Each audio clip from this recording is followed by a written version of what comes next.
autour des abattoirs et des conditions de vie des animaux. Bon, ça a choqué beaucoup de Français. Mais il y avait déjà eu des scandales avant, la vache folle et des choses comme ça, qui avaient commencé à sensibiliser à la relation entre la consommation. On avait l'impression, si vous voulez, avant la vache folle, que ce qui était dans notre assiette, ce qui était sur le marché, était bon pour la santé, que c'était validé, que c'était contrôlé, etc. Puis on s'est aperçu qu'il y avait quelques problèmes. On m'entend bien au fond, non? Non, je crois qu'il ne faut pas changer. Non, c'est bon. Oui. Oui. Ça va, ça va. Bon, c'est bon. Donc, bon, il y a depuis quelques décennies des questionnements sur la santé et l'assiette, et les sondages le montrent, si vous voulez, plus de 80% des Français estiment que le premier facteur de santé, c'est l'alimentation. Bon. Donc, quand il se pose des problèmes comme ça, comme l'histoire de la vache folle, bon, on va revenir sur la santé et la consommation de viande, bien sûr, c'est le sujet de cet après-midi, ça questionne. Mais donc, pourquoi cette question sociétale? Parce qu'il y a déjà l'histoire du bien-être animal dont on vient d'évoquer, qui continue à soulever beaucoup de questions, vu que 90% de la viande qu'on consomme dans nos pays, en Europe, elle vient d'élevage industriel. Et ça, c'est un point important sur lequel on va revenir, parce que si on ne veut pas être végétarien, bon, les positions sont respectables. Moi, si vous voulez, ici, je ne suis pas pour me faire l'avocat d'une cause. C'est pas, ce que je vais vous dire cet après-midi, ce n'est pas une position ni idéologique, ni même philosophique. C'est, en tant que médecin, si vous voulez, ce qui m'intéressait, c'est de faire le bilan des études, des connaissances sur la santé et la consommation de viande. Donc, si vous voulez, je ne me place pas sur le plan du bien-être animal, d'accord? Je ne me place pas non plus sur le plan de l'écologie, puisque c'est une deuxième raison pour laquelle ce sujet est devenu un sujet très sensible dans notre société. C'est l'urgence climatique. Bon, ben, on s'en rend tous compte. Hier, j'ai appris qu'au Cap Ferret, la plage s'effrite, qu'on a dû fermer les plages, que la dune... Bon. Donc, si vous voulez, il y a 50% des côtes françaises qui sont en état d'érosion. C'est impressionnant. C'est pas...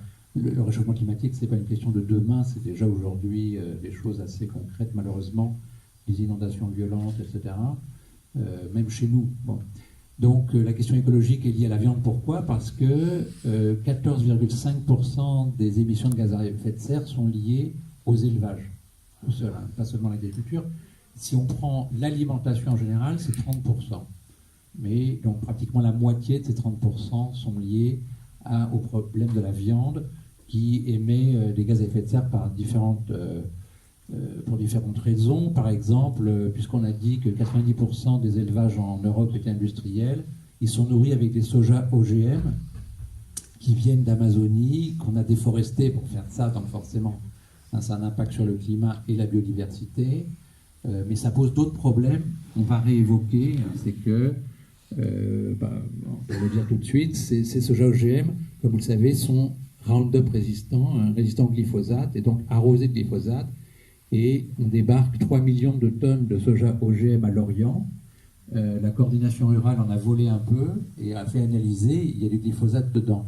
Et malheureusement, si on fait un prélèvement d'urine, vous donnez votre urine, vous savez qu'il y a un mouvement des visseurs involontaires de glyphosate, tous ici présents, on a du glyphosate dans nos urines, à des taux qui vont de 10 à 30 fois la dose soi-disant tolérée dans l'eau du robinet. Bon, c'est une situation totalement anormale, d'autant plus que 3 études consécutives viennent de montrer que le glyphosate est bien un facteur carcinogène, en particulier du lymphome. Bon, on a même une étude chez les consommateurs qui montre, c'est une autre étude que ces 3 études qui sont chez les agriculteurs, qui montre que les gens qui mangent 50% bio, parce que trouver beaucoup de Français qui mangent 100% bio, c'est difficile, donc ils ont pris que 50% bio, mais ils font quand même plus de 70% de lymphome en moins que ceux qui ne mangent pas bio. Et plus de 36% de moins de cancer du sein et 10% de moins de tout cancer tout venant. Bon. Donc, si vous voulez, il y a un problème de santé publique autour de ces pesticides qu'on retrouve un peu partout, les Allemands dans leur bière, dans les céréales du petit déjeuner des enfants, malheureusement, bon, ça diffuse un peu partout.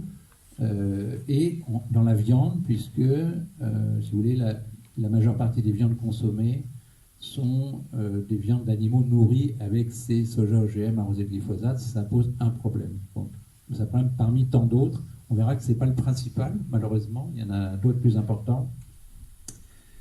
Donc, si vous voulez, déjà sur le plan du bien-être animal et de l'écologie, la consommation de viande pose problème. Aujourd'hui, les ONG écologiques nous disent un des gestes les plus puissants qu'on puisse faire en faveur du climat, c'est de mettre plus de végétaux dans son assiette et moins de viande.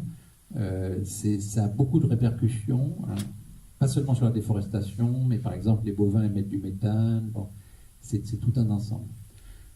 Mais donc on fait beaucoup de dégâts avec la consommation de viande. On va dire que la consommation de viande, elle est coûteuse. Elle est coûteuse sur le plan écologique, du bien-être animal. Elle est aussi coûteuse sur le plan de la sécurité alimentaire, hein, puisque 1 kg de bœuf nécessite à peu près 11 kg de protéines végétales qui sont aussi nourrissantes, hein, que le bœuf. Si on consomme un bœuf, hein, ça apporte 200 kg de viande. Bon. 200 kg de viande, ça permet de nourrir 1500 personnes, de faire 1500 repas carnés, mais avec les protéines qui ont été nécessaires pour faire ce bœuf, on pourrait fournir 18 000 repas aussi nourrissants en protéines végétales. Donc vous voyez un peu l'échelle. Hein. Si les Français se mettaient à consommer un tiers de viande en moins, bon, ce qui est tout à fait raisonnable, ça serait bon pour leur santé, on va le voir, eh bien, ça sauverait 100 000 km² de terres cultivables en France, c'est l'équivalent de 20 départements. Hein, donc tout ça, c'est assez impressionnant. Donc, disons que la viande, elle est coûteuse. Elle est coûteuse, pas seulement financièrement, mais écologiquement, éthiquement, etc. Mais est-ce que donc consommer de la viande, ça a un intérêt pour notre santé? Est-ce que nutritionnellement, ça tient la route? Et là, si vous voulez, de nouveau, je précise, je tiens à le repréciser, je ne pars pas d'une position idéologique. Moi, je fais une enquête, hein, je lis la littérature et je vois ce qu'il en sort. Si on part avec des a priori, si vous voulez, forcément, c'est biaisé.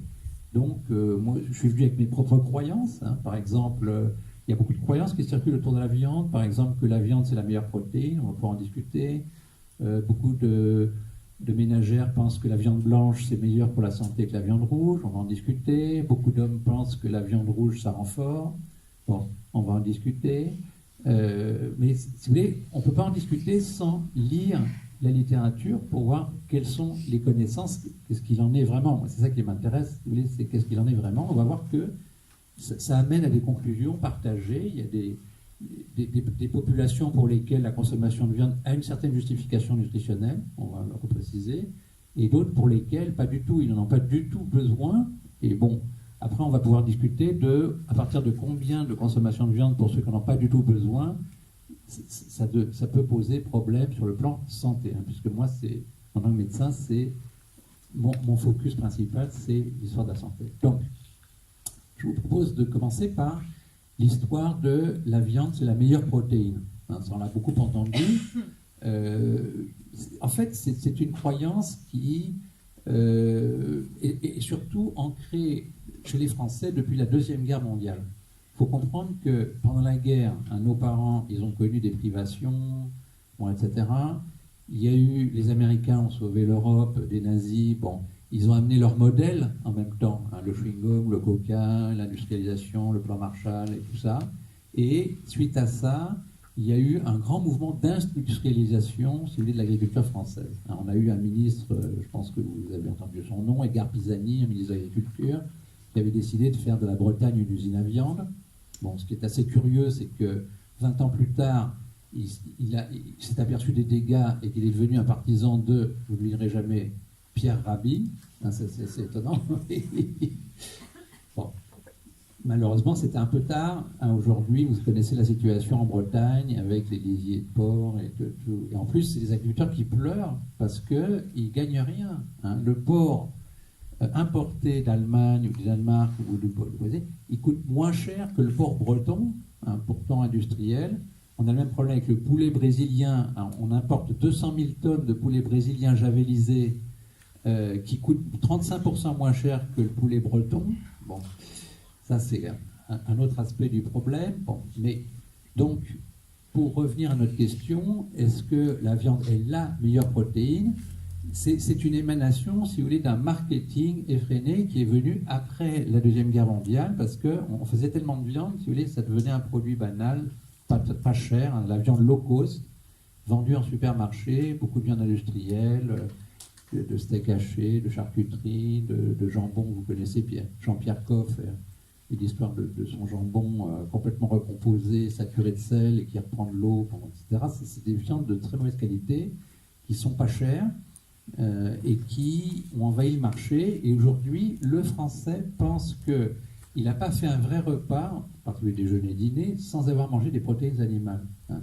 Les gens se disent, mais attendez, si je ne mange pas ce genre de choses, je vais avoir faim. C'est complètement... Il y a eu une modification de la mentalité autour de ça. Or, pourtant, si vous voulez, pour répondre à la question que je viens de poser, la viande est-elle la meilleure protéine? D'une certaine manière, oui. Pourquoi? Parce que dans la viande, il y a tout ce qu'on appelle les acides aminés. Les acides aminés, c'est quoi? C'est les briquettes qui forment nos protéines.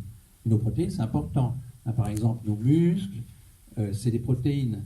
La trame osseuse sur lesquelles on dépose le calcium, c'est des protéines. Mais pas seulement, ça, ce qu'on appelle les protéines de structure, hein, c'est ce qui forme notre corps, nos tissus, mais aussi les outils qui nous permettent de fonctionner. Hein. On appelle en fait des enzymes. Les enzymes, c'est pas seulement les enzymes digestives qui permettent justement de découper l'œuf ou la lentille en petites briquettes d'acides aminés, etc. Ça, c'est des enzymes digestives. Mais tous les autres outils, vous savez qu'on a à peu près entre 23 et 25 000 gènes. Ces gènes forment des protéines, et ces protéines sont des outils qui ont une forme adaptée à ce qu'ils vont faire. Hein, par exemple, pour taper un clou, ça va être difficile avec un tournevis. Hein, donc on préfère un marteau qui a une grosse masse, qui va pouvoir taper sur la tête du clou. Pour tourner une vis avec un marteau, ça va être encore plus difficile. Hein, donc il faut que le tournevis ait une forme adaptée pour entrer dans la fente, tourner la vis. Et on fonctionne comme ça, c'est-à-dire que nos 23 à 25 000 outils, ils ont exactement la forme qu'il faut pour manipuler les choses qu'il faut, hein, nos clous et nos vis. Voilà. Et ce sont toutes des protéines, d'accord? Et toutes ces protéines sont donc formées de briquettes, hein, c'est comme un jeu de Lego. Dans notre génome, hein, l'ADN, c'est une succession de lettres, il y en a 4, AGTC, c'est 4 lettres qu'on appelle les bases nucléiques qui forment le code universel de la vie, hein, toute la vie, des bactéries, des champignons, des arbres, on vient de la même filiation. On sait aujourd'hui qu'il y a eu à l'origine de la vie une bactérie ancestrale, qu'on appelle LUCA, Last Universal Common Ancestor. LUCA, c'est une bactérie hypothétique, mais qui était déjà fondée sur l'ADN. Et aujourd'hui, tout ce qui est vivant dépend de l'ADN.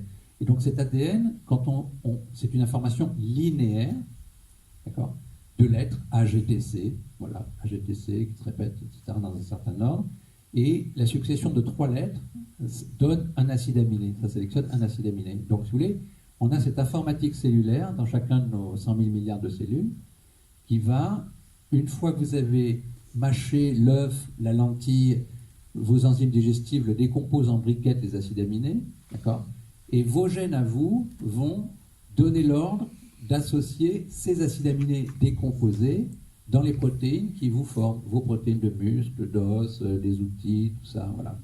Donc, si vous voulez, on réorganise. Or, dans ces acides aminés, il y en a une vingtaine, il y en a 8 qui sont comme des vitamines ou des minéraux qu'on ne peut pas fabriquer. On les appelle acides aminés essentiels. Les autres, par notre propre appareillage d'outils, on peut les faire, d'accord ? Mais il y en a 8 qu'on ne peut pas faire. Ils sont donc comme des vitamines et des minéraux, on dépend d'un apport extérieur. Ça, ces acides aminés essentiels se trouvent tous dans la viande. De ce point de vue-là, on peut dire, oui, la viande est une protéine, on appelle ça complète, qui est donc un intérêt. Mais le poisson aussi, le blanc d'œuf aussi, le blanc d'œuf, l'albumine, c'est complet, mais aussi certains végétaux. Ça, c'est moins dit. C'est le soja, et tout ce qui en découle, c'est aussi des acides aminés complets, il y a tout ce qu'il faut dans le soja tout seul, mais le quinoa, qu'on connaît bien, vous savez que maintenant il y a du quinoa français dans l'Anjou, il y a 25 cultivateurs qui se sont mis à faire du quinoa français, les graines de chia, que vous connaissez peut-être, qui sont moins connues, qui sont des petites graines qui sont très intéressantes parce que ces graines de chia sont non seulement riches en protéines, mais en protéines essentielles, donc complètes, d'accord, comme la viande. Ensuite, c'est riche en fibres qui sont bonnes pour notre flore digestive. c'est riche en oméga 3, hein, qui sont les acides gras les plus intéressants, et c'est riche en polyphénols, dont on va reparler. Les polyphénols, c'est des signaux qui sont extrêmement importants pour notre santé, on va en parler. Bon. Donc, un aliment très intéressant, d'autant plus que le kia, on n'a pas besoin de le cuire, on le met au fond, avec 5 volumes d'eau, on tourne, en 10 minutes c'est prêt, c'est un peu fade, il faut le mélanger à d'autres choses, mais les oméga 3 ne supportent pas la chaleur. Hein. Donc quand il y a des oméga 3 dans la sardine, si vous cuisez la sardine, vous perdez beaucoup d'oméga 3, dans le kia il n'y a plus de problème. Bon, donc pour dire que, première conclusion, si on regarde de près, il y a des protéines végétales, comme le soja, le quinoa, le chia, qui sont complets, autant que la viande, le poisson. Bon, donc de ce point de vue-là, c'est vrai que la viande est une bonne protéine, mais on en a d'aussi bonnes en végétaux, ce n'est pas une obligation. D'accord ? Mais de toute façon, vous connaissez bien des civilisations plurimillénaires qui se sont construites sur des protéines végétales. Hein, les protéines animales ont toujours été dans le passé, même en France il y a 100 ans, un produit un peu exceptionnel. Les ruraux, ils consommaient une soupe de lentilles, de haricots le matin, bon, un truc qui leur tenait bien au corps, un peu d'œuf. Le poulet, pas tous les jours, hein, vraiment, ça c'était pour le week-end, et le cochon, alors là c'était pour des fêtes, des occasions particulières, encore plus le bœuf. Hein. C'est un produit de luxe qui pratiquement n'était consommé que par les riches. Bon, aujourd'hui on a complètement bouleversé cette économie, si vous voulez, et comme vous l'avez constaté vous-même, hein, donc ces protéines animales sont devenues pratiquement obligatoires. Les gens se sentent obligés autour d'un repas, on ne va pas inviter les gens s'il n'y a pas de protéines animales dans le repas, etc. Bon. Donc, ces civilisations millénaires se sont construites sur une association bien connue, c'est légumineuses. Les légumineuses, qu'est-ce que c'est ? C'est les lentilles, les pois, les haricots, les fèves et le lupin. Hein, le lupin revient en force chez nous. Hein. Il y a du lupin jaune. Le lupin, il faut savoir, c'est non seulement riche en protéines, mais c'est entre 40 et 50% de protéines. Hein. Combien il y a de protéines dans un steak ? Il y a 20% de protéines. Hein. C'est-à-dire que dans 100 grammes de viande rouge, vous avez 20 grammes de protéines. Hein. Le lupin est 2 fois plus riche en protéines. Mais c'est une protéine qui n'est pas complète. D'accord ? Parce que dans les légumineuses, il y a certains acides aminés, donc essentiels, on a dit comme des vitamines minéraux, qui ne sont pas présents. Et donc la solution, nos ancêtres l'ont trouvée de manière intuitive, hein, sans connaître l'existence même des acides aminés, et c'est par observation, par tâtonnement, par empirisme. Mais toutes les civilisations ancestrales se sont construites là-dessus, sinon on ne serait pas là. C'est d'associer une légumineuse avec une céréale. Hein, par exemple, couscous pois chiches en Afrique du Nord, galettes de maïs haricots rouges en Amérique du Sud, riz soja en Asie. Hein. En plus, le soja, on l'a dit, était complet de toute façon. Bon. Donc, pendant des dizaines de milliers d'années, les civilisations sont basées sur cette association qui donne des protéines complètes, elles. Hein, quand vous associez une légumineuse et une céréale, bon, nous on considère mieux, on peut en discuter, les céréales sans gluten, pour des raisons, même si on est passé direct, c'est une autre question qu'on pourra discuter si vous voulez. On a des protéines aussi complètes que celles de la viande, du poisson ou du blanc d'œuf. Voilà. Donc, la première réponse, c'est que la viande est une bonne protéine, c'est vrai, mais pas du tout indispensable. Pas du tout indispensable. En tout cas pour les protéines. Voilà. Alors, par contre, pour qui elle peut être intéressante, la viande ? Eh bien, c'est que dans la viande, il n'y a évidemment pas que des protéines, il y a aussi plein d'autres choses, dont des minéraux. Les minéraux principaux, c'est le fer, hein, qui est dans le sang. Vous savez que dans les globules rouges, on a de l'hémoglobine, et que sur cette hémoglobine, il y a du fer qui sert à transporter l'oxygène, c'est vital. Hein, l'oxygène, ça sert à quoi ? Ça sert à brûler des calories pour faire de l'énergie, évidemment, c'est vital, d'accord ? Donc ce fer est indispensable. Et là, évidemment, on n'a pas d'usine à faire. Hein. Donc, tout ce qui est minéral et vitaminique, il faut l'avoir de l'extérieur dans l'alimentation. Et la viande est riche en fer. Et vous me direz, mais il y a du fer dans les végétaux. Et vous avez raison. Hein. Il y a du fer dans les lentilles, les haricots, il y a du fer un peu partout. Mais il y a quand même un problème, c'est que le fer végétal est mal absorbé. Bon, ça, c'est une réalité. C'est pas impossible à absorber, bien sûr, mais c'est une absorption faible. On a des trucs hein, pour mieux l'absorber, prendre de la vitamine C derrière pour multiplier l'absorption, etc. Mais bon, c'est compliqué. Et donc, pour les gens qui ont besoin de beaucoup de fer, qui sont les femmes enceintes. Une femme enceinte, en 9 mois, elle va faire 3 kilos de bébé, qui aura plein de globules rouges. Dans son muscle, il y a du fer aussi. Donc, il faut qu'elle passe du fer dans le bébé.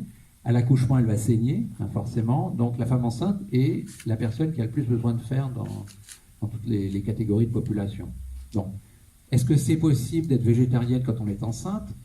C'est possible, mais de mon point de vue, c'est pas recommandable, parce que c'est très difficile, ça va être très délicat d'arriver à apporter suffisamment de fer à une femme enceinte sans qu'elle soit déficiente.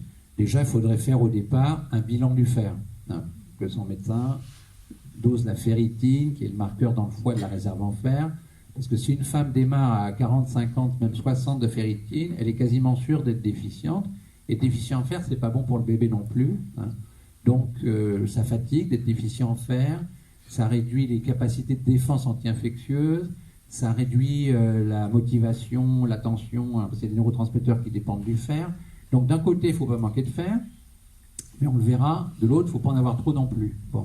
Donc, pour la femme enceinte, qu'est-ce qu'il y a d'autre comme catégorie comme ça ? Il y a l'enfant en forte croissance, qui va exploser jusqu'à l'âge de 6 ans, la croissance de l'enfant est très rapide. Un ado qui va prendre 15 cm dans l'année, sont des populations qui ont des besoins en fer importants. Et aussi d'ailleurs en zinc, puisque le zinc sert à tout ce qui est génétique, à fabriquer du muscle, toutes nos protéines importantes dont on vient de parler, qu'elles soient de structure ou de fonction, dépendent du zinc pour être fabriquées. Voilà. Du zinc, c'est pareil, il y en a dans les végétaux, mais plutôt mal absorbés. Et vous me direz, alors les végétariens, comment ils font ? Ben, les végétariens, ils sont obligés de prendre des compléments. Tout le monde le sait pour la vitamine B12, parce que là, la B12, c'est beaucoup plus radical. Il n'y a pas du tout de B12 dans les végétaux. Pas du tout. Donc, un végétarien, ou un végétalien encore plus, doit forcément prendre de la B12, ça tout le monde le sait. Il devrait en fait prendre aussi du zinc, parce que le zinc végétal existe, mais est mal absorbé. Alors vous me direz, ben, il n'a qu'à prendre, si c'est une femme qui va être enceinte, ou elle n'a qu'à prendre du fer en complément. Eh bien non, malheureusement, là, on peut pas dire ça. Pourquoi ? Parce que le fer, pourquoi le fer rouille ? Quand vous avez un objet en fer, à l'oxygène, ça rouille. Parce que ça réagit avec l'oxygène et c'est un catalyseur très puissant d'oxydation. D'accord ? Et donc, à l'intérieur de notre organisme, le fer garde ses propriétés. C'est un pro-oxydant très violent et aussi, donc, comme l'inflammation, c'est un cousin du stress oxydatif, c'est un agent pro-inflammatoire très violent. Donc quand on prend un complément en fer, ce complément en fer, il est tout nu, c'est un sel de fer. Dans la viande, il n'est pas tout nu, il est enveloppé dans une niche de protéines et de fibres. Et donc, si vous voulez, le fer de la viande, il est quand même pro-oxydant et pro-inflammatoire à long terme. C'est pour ça, par exemple, que tout le monde le sait maintenant, l'OMS a dit que la viande rouge était un carcinogène probable, ça augmentait le cancer du côlon. Et que les charcuteries, les viandes industrielles sont un carcinogène sûr, lui. D'accord ? C'est principalement à cause du fer qui est inflammatoire. Donc, à force, si vous mangez beaucoup de viande, on va en parler des conséquences médicales avec les études, on fait plus de cancers, et vous verrez pas seulement le cancer du côlon, mais d'autres cancers. Et bon, ça c'est donc lié au problème du fer. Donc le fer dans la viande, il est inflammatoire, mais de manière beaucoup moins agressive qu'un fer tout nu. Il faut bien comprendre que dans la viande, il est donc encapsulé dans des protéines, il est ce qu'on appelle chélaté, il est enveloppé de fibres, il réagit pas violemment, directement avec nos molécules, avec nos cellules, alors que si on prend du fer en complément, il y a une réaction violente, inflammatoire du tube digestif. Il y a déjà beaucoup de gens qui ont un intestin inflammatoire à cause de problèmes de déséquilibre de la flore, etc., quand ils ont reçu des antibiotiques, ou parce qu'ils mangent mal. Bon, ou même parce qu'ils sont stressés ou pollués, ça a aussi une répercussion sur la flore digestive. Et vous avez vu, maintenant c'est devenu un sujet aussi quasiment sociétal que le microbiote, la flore digestive retentit sur pratiquement toutes les pathologies, le surpoids, le diabète, les maladies cardiovasculaires jusqu'à l'Alzheimer, même des troubles psychologiques comme l'autisme ou l'hyperactivité. Donc, tout le monde est au courant de ça. Et donc, si vous voulez, il est important de ne pas prendre de fer dans les compléments. Je me bats en fait depuis 35 ans là-dessus pour qu'on interdise le fer dans les compléments. Il y a pire, il y a le cuivre. Le cuivre est encore plus pro-oxydant que le fer. Donc, si vous prenez des compléments, hein, le premier critère de choix, c'est qu'il n'y ait pas de fer et de cuivre dedans, hein, parce que c'est beaucoup trop violent. On voit pas. Donc, pour le fer, contrairement au zinc ou à la B12, on ne peut pas dire aux gens, vous ne mangez pas de viande, bah, prenez un complément. Pour cette raison, parce que ça fait flamber l'orgue digestif, c'est inflammatoire, c'est dangereux. Okay, bon, vous direz, il y a même des médecins encore aujourd'hui qui ne savent pas ça et qui donnent du fer injectable aux gens qui manquent de fer. Mais c'est catastrophique en fait, ça devrait être complètement interdit. Bon. Donc, le fer le mieux absorbé, le mieux toléré, c'est le fer de la viande rouge. Il n'y a pas photo, ça c'est documenté par toutes les études. Et donc, pour les personnes qui manquent de fer, plutôt que de prendre des compléments, il vaut mieux prendre de la viande rouge. Donc, évidemment, on ne va pas convaincre une femme végétarienne ou même végétalienne de manger du boudin noir ou du foie ou de la viande rouge. Donc, il va falloir l'aider, mais c'est délicat, hein, je le répète. Donc, première conclusion, c'est qu'on n'a absolument pas besoin de la viande comme protéine, mais par contre, pour le faire, c'est vraiment intéressant, c'est la justification nutritionnelle de la viande, c'est le fer en fait. Et donc, si on veut vous conseiller... D'abord, quelles sont les populations donc, qui manquent de fer? C'est les femmes enceintes, on l'a dit, surtout les enfants forte croissance, l'ado qui prend 15 cm dans l'année. Ensuite, les femmes qui ont des règles et qui ne sont pas enceintes, elles peuvent perdre avec le sang du fer dans les règles. Elles ont un peu plus besoin de viande que les femmes après la ménopause qui n'ont plus de règles du tout, ou les hommes. Et les hommes et les femmes après la ménopause, hein, les hommes n'ont pas de règles et les femmes après la ménopause n'en ont plus, n'ont absolument pas besoin de viande, absolument pas besoin. Et là, il y a un paradoxe, parce que dans notre société, qui mange le plus de viande, hein, les études sont claires partout dans le monde entier, c'est les hommes. Et là, il y a un problème. Il y a un problème parce que c'est irrationnel. Hein, et d'où vient ce côté irrationnel de la consommation de viande chez l'homme? On peut faire des hypothèses, parce que c'est un peu difficile, mais bon, ce que disent les gens qui ont travaillé là-dessus, c'est que l'homme était chasseur, et dans son inconscient, si vous voulez, il a une cohabitation avec la viande rouge plus forte, les femmes étaient plutôt cueilleuses, elles ont plus de cohabitation inconsciente dans l'inconscient collectif avec les végétaux, et c'est un paradoxe, si vous voulez, l'homme pense que la viande ça rend fort, hein, des légendes comme quoi mange le foie de ton ennemi et tu seras fort, etc. Et, si vous voulez, bon, c'est aussi, manger de la viande, c'est une sorte d'attitude de dominance, hein. Vous voyez, c'est les lionnes qui chassent, mais c'est le lion qui mange d'abord. Et dans nos sociétés, qui mangeait le plus de viande, c'était les rois. Hein. À la cour des rois, on pouvait tuer 1000 animaux pour un seul repas. Il faut voir les menus, hein, regardez les menus de l'époque de Louis XIV ou d'avant, c'est hallucinant. C'est hallucinant. Il y avait une succession de plats incroyables, du pâté de faisan jusqu'au... C'était hallucinant. On tuait des bœufs et des bœufs et des bœufs pour un seul repas. Bon. Le résultat, quand même, c'est que Louis XIV a fini sa vie en chaise roulante avec la goutte, hein, que Henri VIII, il était complètement obèse, il est mort très précocement. Pire, George V, c'était un roi anglais, il faisait un tour de taille d'1,50 m, il était pratiquement aussi large que haut, et il fallait une grue pour le sortir de table. Non, mais c'est des choses incroyables. Bon, si vous voulez, c'était le pauvre, le rural, il avait droit à un peu de protéines animales pour les fêtes, etc. Mais le seigneur et le roi se distinguaient en mangeant beaucoup de viande. Et aujourd'hui, si vous voulez, ça traîne dans l'inconscient collectif. Hein, les gens qui sont riches, on voit ça de manière spectaculaire dans les pays en voie de développement, hein, dans les urbains chinois, indiens, même en Afrique, qui commencent à avoir un pouvoir d'achat plus fort, se mettent à bouffer de la viande, à voir même les fast-food et tout, et derrière arrivent beaucoup de pathologies qu'on va voir, surpoids, diabète, etc., maladies inflammatoires, qui sont liées à cet excès de viande chez les gens qui n'en ont pas besoin. Donc, si vous voulez, il y a dans l'inconscient collectif une sorte d'irrationalité qui est liée à des choses complexes comme la dominance. Voilà, quand on est riche, on va faire un acte de prédation, de consommer de la chair. Donc, et ça, si vous voulez, c'est pas du tout rationnel. De nouveau, moi, ce que j'essaie d'apporter là-dedans, c'est une information rationnelle. Après, chacun fait ce qu'il veut. Hein. Vous savez que j'ai été co-signateur, un des premiers signataires du Lundi Vert, une campagne qui a été lancée au début de l'année, qui a eu beaucoup de succès. Ça nous a tous étonnés parce que on ne pensait pas avoir un tel retentissement. Il y a eu plus de 100 émissions de télé et de radio en une semaine, 100 000 personnes qui sont venues visiter le site. Là, il y a 25 000 personnes qui sont enrôlées dans une cohorte pour se faire accompagner et pour être étudiées par le CNRS et l'INRA pour voir quels sont les blocages au changement alimentaire. Hein, puisqu'il y a des gens qui se disent, tiens, c'est une bonne idée, le dimanche on fait ce qu'on veut, c'est la fête, c'est convivial. Le lundi, on en profite pour ne pas consommer de viande. En plus, les boucheries en général sont fermées. Bon. Donc, voilà, elles s'engagent. Mais il y a des gens qui ne vont pas y arriver. Et donc, les scientifiques, ça s'intéresse à savoir pourquoi. Et donc, je pense que l'explication du tel succès du lundi vert, c'était la conjonction de ces trois thèmes. Le bien-être animal, l'écologie et la santé. Bon.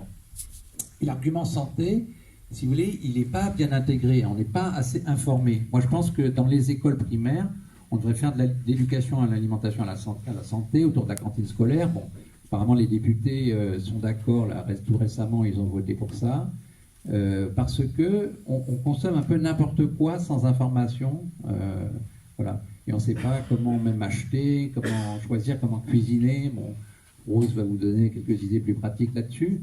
Mais il y a un côté irrationnel dans notre comportement alimentaire qui est perturbé par des habitudes culturelles. Bon, si votre mère faisait du steak frites, ben vous avez enrobé, si vous voulez, la consommation de steak frites avec l'image maternelle. On sécrète à ce moment-là ce qu'on appelle des endorphines, hein, c'est des opiacés cérébraux. Et du coup, si vous voulez, quand on répète quelque chose, on est quasiment accro-héroïnomane à nos habitudes, mais que ceci, qu'elles soient bonnes ou mauvaises. D'accord ? Donc, je pense que c'est intéressant de réinjecter un peu là-dedans, parce que du coup, on peut se faire plaisir avec des choses qui vont être bonnes aussi pour notre santé. Donc, ce que j'essaie de vous communiquer, c'est un certain nombre d'informations qui permettent de faire des choix où on va se faire plaisir en mangeant. L'alimentation, ça reste d'avant tout un plaisir, aussi une occasion conviviale. Mais pourquoi ne pas se faire plaisir en plus avec des choses qui sont bonnes pour nous, qui nous permettent de vivre plus longtemps et de rester en bonne santé. Bon. Or, que disent les études sur les gens qui consomment plus de viande et la santé? Ben, ça, on a beaucoup d'études là-dessus, beaucoup. Ben, par exemple, on a une cohorte d'Américains qui sont adventistes du 7e jour. Les adventistes du 7e jour, c'est une secte chrétienne qui veut obéir à la Bible, et soi-disant pour eux, dans la Bible, on préconise d'être végétarien. Donc normalement, un adventiste du 7e jour est végétarien. Donc il y a des dizaines de milliers d'Américains en Californie, surtout du Sud, qui sont dans cette secte. Et c'est génial pour les scientifiques parce qu'ils ont pu les suivre pendant 60 ans. D'accord ?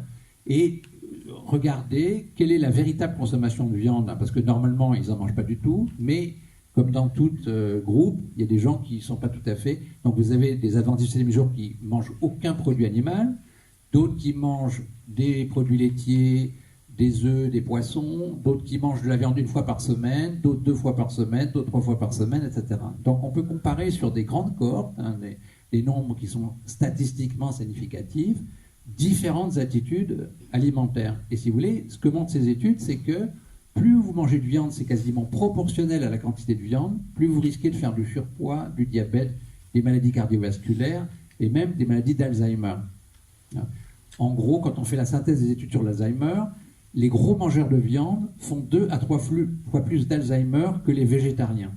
C'est impressionnant. Bon, et ça, c'est pas seulement l'étude des adventistes du 7e jour. Mais on a par exemple des études sur les bouddhistes taïwanais. Les bouddhistes taïwanais, bouddhistes, normalement, on tue pas, on est végétarien. Mais c'est toujours pareil, il y a des bouddhistes qui mangent un peu de viande, bon, mais ils mangent très peu de viande. Hein. C'est de 3 à 8% ce que mangent les Américains. Or, ces bouddhistes taïwanais qui mangent un tout petit peu de viande, ils font plus de diabète que ceux qui ne mangent pas du tout. Hein. Donc, grâce à ces études, on sait que, en tout cas dans les catégories qui n'en ont pas besoin, hein, c'est-à-dire les hommes, on l'a dit, et les femmes après la ménopause. Les femmes qui ont encore des règles, c'est un peu intermédiaire entre les femmes après la ménopause et les hommes, et les femmes enceintes, les enfants à forte croissance. Ça dépend de l'abondance de leurs règles. Bon, évidemment, quand on a des règles abondantes, il vaudrait mieux résoudre le problème, hein, parce que c'est une fuite de fer, d'accord ? Et ça ne sert à rien de consommer beaucoup de fer si on en perd énormément. Hein. Donc il faut déjà résoudre les fuites et ensuite, enfin l'excès de perte sanguine. Et par contre, les femmes qui ne sont pas ménopausées, elles ont des besoins en viande qui pourraient être par exemple de 2 à 3 fois par semaine. Hein. Alors que l'homme et la femme après la ménopause ont zéro besoin de fer, de viande, d'accord, et que un enfant, un ado, une femme enceinte peut avoir un besoin en fonction de leur bilan en fer. L'idéal, c'est de faire son bilan en fer par le médecin pour avoir besoin de viande de 3 à 5 fois, même parfois, si elle manque de ferment déficiente, à une femme qui est anémiée ou qui est vraiment carencée en fer, pourrait avoir besoin d'une viande rouge par jour. Donc vous voyez qu'il y a, c'est le fer, je répète, la justification nutritionnelle de la viande, et il y a tout un éventail de besoins de 1 fois par jour à 0. D'accord ? Bon. Alors après, vous me direz, mais quelle est donc la quantité de viande si quelqu'un, moi je respecte totalement la personne qui veut être végétalienne, bien sûr, hein, ou végane encore plus, bon, c'est une question d'éthique, de philosophie, mais là je ne suis pas dans cette démarche, moi. Moi je ne rentre pas dans cette affaire-là. Simplement, si une personne veut l'être, il va falloir qu'elle soit attentive, surtout si elle est enceinte, ou si, donc il y a un certain nombre de choses à dire. Mais pour la personne donc, qui n'a pas du tout besoin de viande, comme l'homme et la femme après la ménopause, quelle est la quantité de viande qui va devenir délétère pour la santé, qui va augmenter le risque de surpoids, de diabète, de maladies cardiovasculaires, d'Alzheimer, etc. C'est, selon les études, à l'heure actuelle, dans les connaissances actuelles, à peu près plus d'1 fois par semaine. Donc, aujourd'hui, ce qu'on préconise, c'est, on invite les gens plutôt à être flexitariens, hein, c'est un terme que vous avez peut-être déjà entendu, flexitarien, c'est, si on ne veut pas être végétarien ou végétalien, on peut se permettre, pour le week-end, l'occasion festive, on sort au restaurant, etc., de consommer 1 fois de viande par semaine, et à ce moment-là, si on consomme beaucoup moins de viande, évidemment, on va y revenir, c'est de consommer une viande de meilleure qualité, hein, une viande de bête qui a vécu en plein air, qui a vu l'air, qui a consommé une viande bio de terroir. Il y en a beaucoup en France, hein, on a de la chance. On n'a pas que des élevages industriels comme quasiment aux États-Unis ou dans d'autres pays. Donc ça permet, si vous voulez, si on en mange moins, ben, on peut se payer une viande de meilleure qualité, ça a aussi un avantage. Et d'ailleurs se faire plus plaisir. Hein, parce que j'insiste sur le fait quand même que banaliser à tous les repas les protéines animales, ça coupe le plaisir. Hein. Regardez, on l'a tous vécu, l'histoire des fraises. Hein. Si on attend la période des fraises ou des cerises, on est content de les avoir arrivées. Si on mange des fraises irradiées du Chili tout l'hiver, on perd le plaisir. Si vous voulez, ça casse. Je pense que tout le monde est conscient, si vous êtes ici, vous l'êtes encore plus que les autres, de l'intérêt de la saisonnalité, de consommer plus local et saisonnier. Bon. Mais alors, vous allez me dire, bon, donc, au total, il y a la justification pour le faire, à condition donc de consommer une viande bien choisie, de bête, on l'a vu, qui est de terroir ou qui a été respectée, bien nourrie, et donc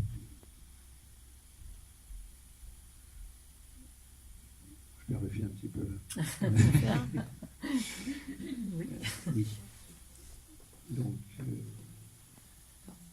le fer, le zinc et la B12. Oui. Alors, non, c'est ça, je sais, excusez-moi. Oui, la question c'est, donc pourquoi est-ce que la viande a un tel effet délétère sur la santé? C'est en fait que c'est l'aliment le plus inflammatoire dans notre assiette. Voilà, c'est ça que je voulais arriver à vous dire. Bon. Inflammatoire, pourquoi? D'abord, on l'a vu, le fer, c'est inflammatoire, parce que ça catalyse l'oxydation. Bon. En plus, ça endommage la muqueuse digestive. C'est aussi un facteur catalytique de multiplication des microbes. Et donc, quand on consomme beaucoup de viande, on altère sa flore digestive. On favorise les bactéries pathogènes. Les bactéries pathogènes qui créent une inflammation sur la muqueuse digestive, qui favorisent le passage d'aliments non digérés. Par exemple, tout le monde a entendu parler des intolérances alimentaires. Il y en a de plus en plus, 20% de plus chaque année. Et ces intolérances alimentaires sont associées au passage de morceaux de protéines non digérés auxquels on réagit comme si c'était des virus. D'accord ? Mais aussi de passage de bactéries. Et ça, c'est un autre problème qui est lié à la viande. C'est que quand on étudie la qualité des viandes sur le plan bactérien, ben on est sidéré. Ça, je peux vous dire que c'est une des choses qui m'a vraiment frappé le plus quand j'ai fait cette enquête pour écrire le livre, c'est la quantité de bactéries et de virus qu'il y a dans les viandes. Quand un vétérinaire fait un prélèvement dans les abattoirs, il y a 88,7% des carcasses qui sont infectées. C'est énorme. Bon. Et pire que ça, c'est 60 millions de consommateurs qui a fait l'étude, 61% des viandes qui sont vendues sur le marché contiennent des bactéries antibiorésistantes. Alors quand on dit ça, le lobby de la viande dit oui mais c'est pas grave parce que les viandes on les cuit et donc les bactéries sont tuées. D'accord ? Mais le problème c'est qu'une bactérie tuée ça donne des petites molécules qu'on appelle des endotoxines qui passent de la muqueuse digestive dans le sang et qui sont très violemment inflammatoires. D'accord ? On a des gens qui ont fait des études là-dessus. Par exemple, on fait une prise de sang à une personne avant de manger. Ensuite, on fait une prise de sang après qu'elle ait mangé. Et si elle mange, par exemple, une brochette de poulet, elle a une flambée inflammatoire qui est liée à ces endotoxines. Et là, ça me permet d'aborder d'autres raisons pour lesquelles la viande est inflammatoire. Il y a le fer, il y a la présence de bactéries en très grand nombre, d'accord ? Il y a la présence d'un acide aminé, vous vous rappelez les acides aminés qui forment les protéines, qui s'appelle la leucine, qui est un stimulant d'un chef d'orchestre de l'inflammation. Bon, s'il y a des médecins parmi vous, des scientifiques, ce chef d'orchestre s'appelle mTOR, c'est un accélérateur du vieillissement. Il y a un acide gras qui s'appelle l'acide arachidonique, qui est précurseur c'est un peu technique, de prostaglandine très inflammatoire. Et donc, si vous voulez, tout ça, ça crée un cocktail qui fait que la viande est très inflammatoire. Or, toutes ces pathologies, du surpoids, diabète, etc., sont inflammatoires. Mais s'ajoute là-dessus la déformation, si vous voulez, de la flore du tube digestif. Quand on mange beaucoup de viande, ça crée une flore qui est plus pathogène, qui est plus inflammatoire. Ça, c'est un autre mécanisme par lequel la viande est inflammatoire. Qui a une bonne flore ? C'est les gens, justement, qui mangent moins de produits carnés. Les végétariens ont une très bonne flore, mais si vous mangez une viande 1 à 2 fois par semaine, vous avez une bonne flore. Les produits industriels altèrent la flore, avec surtout l'addition de sucre rapide, de graisses saturées, d'additifs. Les additifs, on l'a découvert récemment, c'est préoccupant, si vous voulez, parce qu'il y a beaucoup d'additifs dans la nourriture industrielle, altèrent la flore digestive. C'est ce qui explique, par exemple, qu'on a été très étonné de découvrir que les gens qui boivent des sodas à 0 sucre, à 0 calories, avec des édulcorants, font plus de diabète. C'est étonnant, parce que normalement, le diabète, c'est lié au sucre rapide, il n'y a pas de sucre dedans. Si vous voulez, les édulcorants altèrent la flore, et la flore a un effet inflammatoire. L'inflammation altère les récepteurs à l'insuline, et donc c'est un facteur de diabète. Et toutes ces pathologies dont on a parlé, augmentées par la viande, sont inflammatoires. Le surpoids, le diabète, les maladies cardiovasculaires, l'Alzheimer, c'est une destruction inflammatoire des neurones, donc des cellules cérébrales. Et c'est ce qui explique, si vous voulez, que l'excès de viande chez ceux qui n'en ont pas besoin a cet effet délétère. Donc, pour conclure, si vous voulez, le geste le plus puissant qu'on puisse faire pour sa santé et en même temps pour l'environnement, l'écologie et aussi le bien-être animal, c'est de ne pas systématiquement manger des viandes comme ça, et surtout pas industrielles. La viande industrielle, c'est une viande de bêtes qui ont été élevées dans des camps de concentration, il faut le dire comme c'est, qui n'ont pas vu l'air, qui sont tassées les unes sur les autres, qui sont nourries avec des nourritures industrielles, qui sont tellement stressées qu'elles font des immunodépressions, et donc qui sont, vous l'avez vu avec des vidéos, qui sont malades. En fait, les gens mangent surtout des viandes de bêtes malades, infirmes, infectées. Ça, c'est quand même invraisemblable. Bon. Donc, si on a besoin de viande à cause du fer, autant manger des viandes de qualité. Une viande de qualité, on le répète, c'est simple, c'est une viande de bête qui a vécu une vie normale, à l'air, à l'herbe, au terroir, encore mieux bio, bien sûr, parce qu'en plus nourri. Bon, il faut savoir aussi que les bêtes industrielles sont tellement immunodéprimées qu'elles attrapent plein de trucs. Et donc, les vétérinaires, ils balancent des antibiotiques. Si une bête est malade, l'éleveur, il ne veut pas risquer de perdre ses bêtes. Donc on traite tout le troupeau, ce qui fait qu'il y a des antibiotiques dans la viande industrielle, alors qu'en bio, si vous voulez, si une bête est malade, elle est isolée, on traite la bête, mais on ne traite pas le troupeau. Donc, si vous voulez, c'est clair qu'il y a quand même une différence assez importante entre la viande bio et la viande pas bio.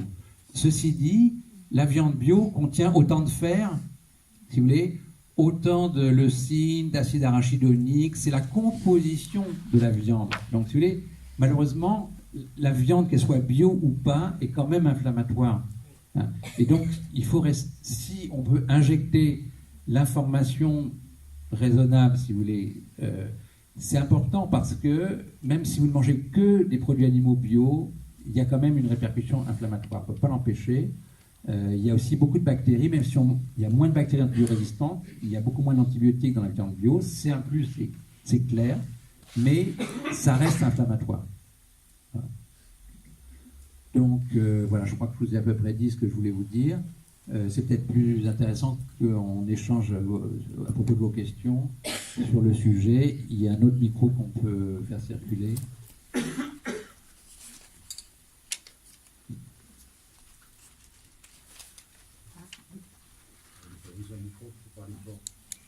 voulais savoir si vous pouviez nous faire un petit aparté sur le poisson. Très bien, d'accord, je vous remercie de la question.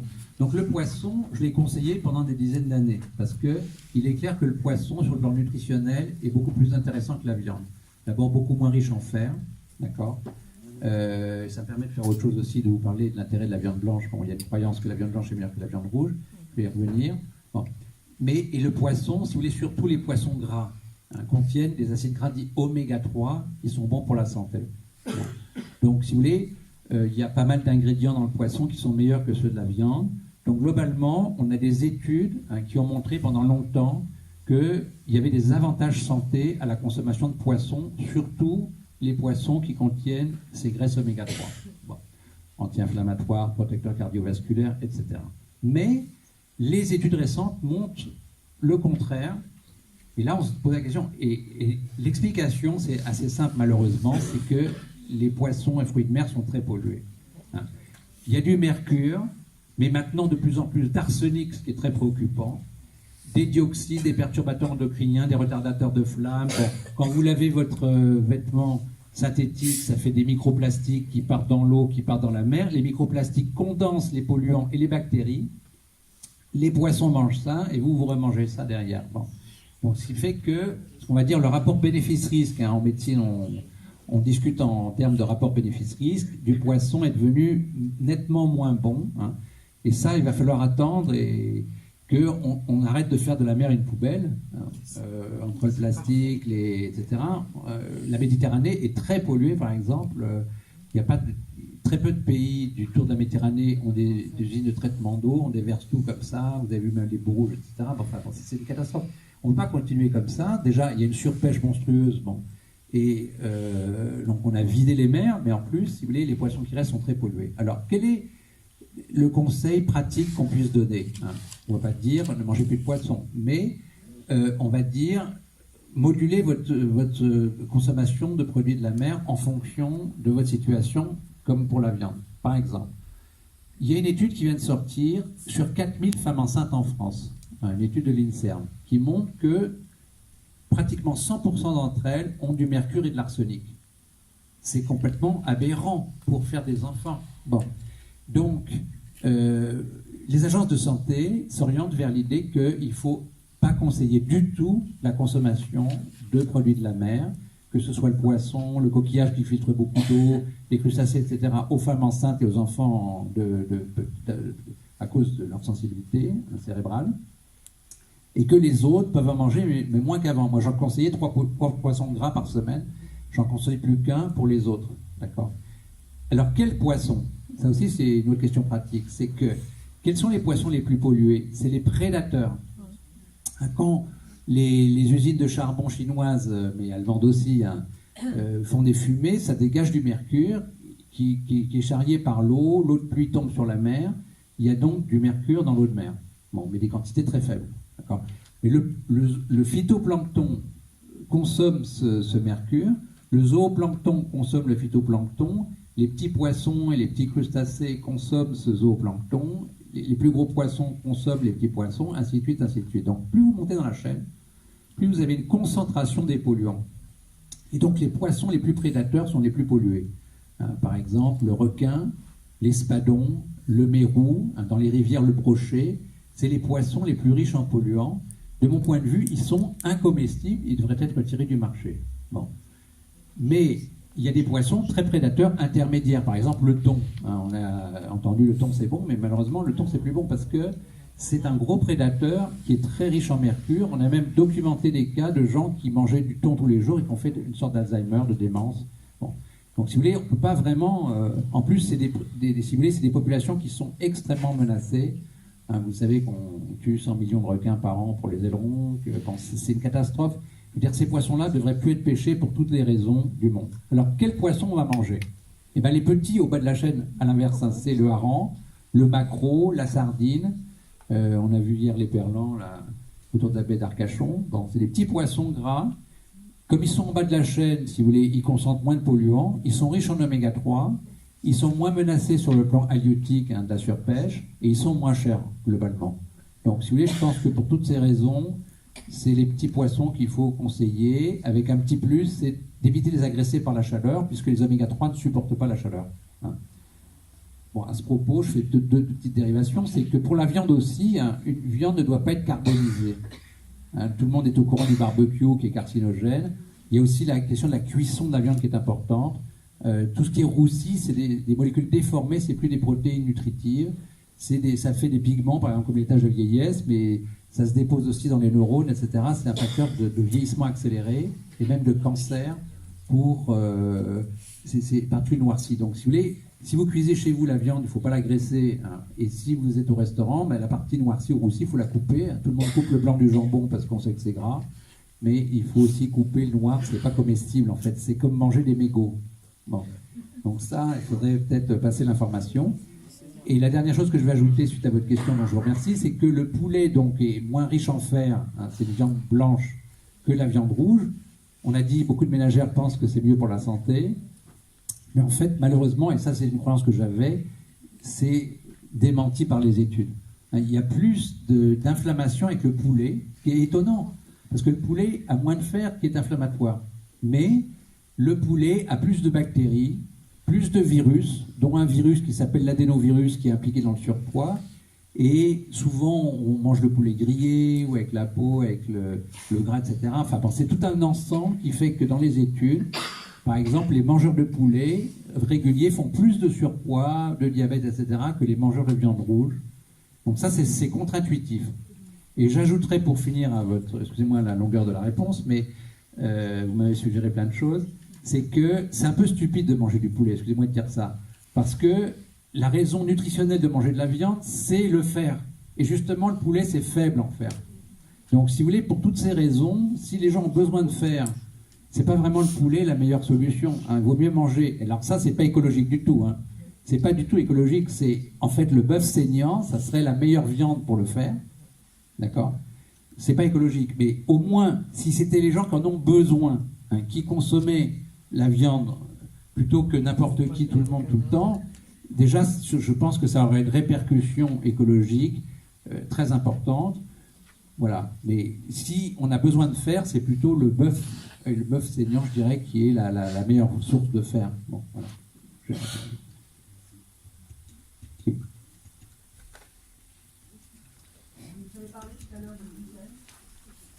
Oui.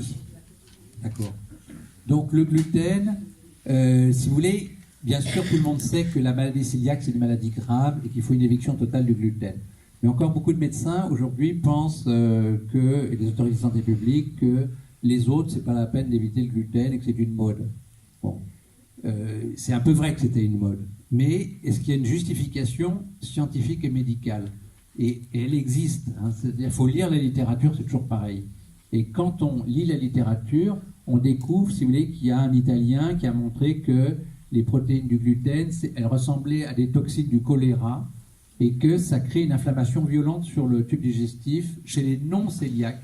Ça augmente une protéine qui s'appelle la zonuline, qui écarte les pores dans la muqueuse digestive et qui a donc un effet inflammatoire. Ça augmente ce qu'on appelle la perméabilité digestive. Normalement, si vous voulez, nos aliments sont des aliens, hein, qui contiennent des protéines qui ne sont pas nous, dans le tube digestif. Le tube digestif doit faire face à cet afflux de protéines aliens. Et s'il y a si vous voulez, une mauvaise frontière, on laisse passer des aliens dans le sang et forcément ça crée des réactions. Hein. C'est le principe des intolérances alimentaires, le principe du fait que quand on a une maladie inflammatoire, par exemple maladie de Crohn ou polyarthrite rhumatoïde, hein, quand vous mangez ce genre de produits, ça crée une flambée inflammatoire de la pathologie, une aggravation. D'accord ? Et à l'inverse, même à l'hôpital, hein, ils font des jeûnes ou des régimes végétariens ou végétaliens chez des gens qui ont des maladies inflammatoires, et ça fait chuter l'évolution inflammatoire. C'est un effet anti-inflammatoire. Donc, d'après ce que vous dites, le gluten peut favoriser le côlon irritable. Alors, le gluten peut, puisque le côlon irritable est une pathologie aussi qui a une composante inflammatoire. Toute pathologie, elle est multifactorielle. Si vous voulez, ça n'existe pas, une maladie qui a un seul facteur. Donc, dans la colopathie, il y a de l'inflammation, il y a souvent une dysbiose, un déséquilibre de la flore, il y a souvent du stress. Hein, le stress agite l'intestin, on avale de l'air, ça ballonne, etc., ça fait mal. Il y a des troubles du transit. Tout ça, c'est à la fois inflammatoire et c'est lié au stress. Donc, en fait, on a une approche multifactorielle sur la colopathie. On va réduire au début les fibres, parce qu'on supporte mal les fibres, et après on va les réintroduire progressivement une fois qu'on a jugulé l'inflammation. Et on jugule l'inflammation comment ? Justement, en arrêtant les produits industriels, l'excès de viande, de protéines animales, en régulant le stress, par exemple, tous les outils de gestion du stress, il y en a beaucoup, la méditation, la cohérence cardiaque, le yoga, etc., le magnésium, bon. Et une fois qu'on a fait ça, si ça ne suffisait pas, il y a d'autres cours, hein, par exemple en nutrithérapie, puisque nous sommes nutrithérapeutes, c'est une médecine donc, qui utilise en fait l'accompagnement à une nouvelle alimentation. Hein. C'est pas seulement du conseil, parce que donner du conseil, ça ne marche jamais. Hein. Si vous dites aux gens faites ci, faites ça, ils ne le font pas. Donc il faut accompagner hein, pour mieux manger, c'est un accompagnement long terme. Ensuite, c'est la détection des déficits et des surcharges et leur correction, hein, ça c'est plus technique. Et troisièmement, c'est l'utilisation comme des médicaments d'aliments ou de nutriments comme les vitamines, les minéraux, les acides aminés, on en a parlé tout à l'heure, certains acides gras, ou ce qu'on appelle les polyphénols. Alors, je n'ai pas parlé des polyphénols, mais les polyphénols, c'est en fait des signaux qu'émettent les plantes pour se défendre contre n'importe quelle attaque. D'accord ? Une plante, ça ne peut pas courir pour échapper à un prédateur. Ça ne peut pas aller chercher de l'eau à la rivière. Donc, si vous voulez, les plantes étant fixes, elles ont développé des moyens de défense très puissants contre n'importe quel type de stress. Je vous donne un exemple. Vous avez dans la savane des antilopes qui viennent brouter l'acacia. Et bien l'acacia développe un signal avec de l'éthylène, c'est un gaz, qui va stimuler la production de polyphénol dans ses feuilles et les rendre tellement tanniques qu'elles sont indigestes et même donnent des hépatites toxiques qui peuvent tuer les antilopes. Et non seulement ça, mais l'éthylène se vaporise et va aux autres arbres alentours qui n'ont pas été broutés pour les prévenir qu'il y a un prédateur. Et elle aussi, elle fabrique ses polyphénols. Donc vous voyez, un moyen de défense. Un autre, hein, vous êtes dans le vignoble bordelais. Bon. Le raisin, il peut être attaqué par un champignon qui s'appelle le botrytis. Un botrytis qu'on trouve plus dans les vendanges tardives, etc. Bon. Par exemple le sauterne et autres. Bon. Et quand le botrytis arrive, eh bien, la vigne développe une grande concentration de resveratrol. Le resveratrol, c'est un polyphénol antifongique. Et bon. Donc tous ces polyphénols déclenchent des réactions d'adaptation à n'importe quel stress. Stress hydrique, manque d'eau. Stress de manque d'alimentation, hein, la famine, la plante, la faim, un stress inflammatoire, un stress toxique, un stress bactérien, un stress même de prédateur. C'est étonnant, c'est n'importe quel stress va déclencher cette sécrétion de polyphénol. C'est ce qui explique par exemple que les aliments bio, non seulement ils contiennent moins de pesticides, c'est évident, hein, même s'ils ne contiennent pas du tout zéro pesticide parce qu'il y a de l'eau, il y a de l'air, etc. Mais bon, c'est déjà nettement moins pollué. Et par ailleurs, comme c'est des plantes qui n'ont pas été assistées par des engrais et des pesticides, elles ont été plus stressées, elles développent beaucoup plus de polyphénol. Or, quand on consomme ces aliments avec des polyphénols, et le vin rouge en est un, hein, mais le curcuma, le chocolat noir, l'huile d'olive vierge, la betterave qui est toute pourpre, hein, c'est à cause des anthocyanes comme la myrtille, toutes les baies rouges et noires, hein, myrtille, grenade, etc., les amandes avec la peau, la pomme bio avec la peau, tout ça c'est riche en polyphénol, parce que ce sont des molécules de défense contre n'importe quoi. Or, comme je vous l'ai dit, vous vous rappelez, nous on vient de la même filiation que les plantes. Et donc on partage ces gènes de survie avec les plantes. Il faut comprendre que nous ne serions pas là aujourd'hui sans ça. Parce que, rappelez-vous qu'on a vécu 5 extinctions massives. Hein, on est dans la 6e, théoriquement, malheureusement, on attaque la 6e. Bon. Il y a eu des catastrophes terribles. Nos ancêtres, hein, il n'y a pas longtemps, et encore aujourd'hui, hein, regardez au Yémen, il y a des gens à cause de la guerre qui sont en famine, ont connu des famines, ont connu des tas de circonstances extrêmement difficiles. Or, si nous sommes là aujourd'hui en tant qu'êtres vivants, c'est parce qu'il y a une continuité totale, hein, aucune interruption entre la bactérie primitive et nous aujourd'hui. Et ça aurait été totalement impossible sans ces réactions d'adaptation, hein, de défense. Elles ont un nom en grec, ça s'appelle hormésis. L'hormésis, c'est déclenché par les polyphénols. Ça implique l'arrêt de la reproduction, hein, parce que ce n'est pas le moment de se reproduire, de dépenser de l'énergie, il faut survivre. Ça implique la multiplication des mitochondries, c'est des petites centrales énergétiques qui permettent de faire l'énergie. L'énergie, c'est dans les guerres pour tout faire, hein, pour les défenses anti-infectieuses, pour les réparations. Bon. Ça déclenche la réparation de l'ADN, hein, qui est notre informatique cellulaire.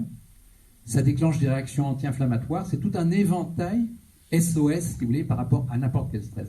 Et donc, ce qui est extraordinaire, c'est que quand vous mangez des plantes riches en polyphénol, eh bien, ça vous déclenche les mêmes gènes chez vous de réparation.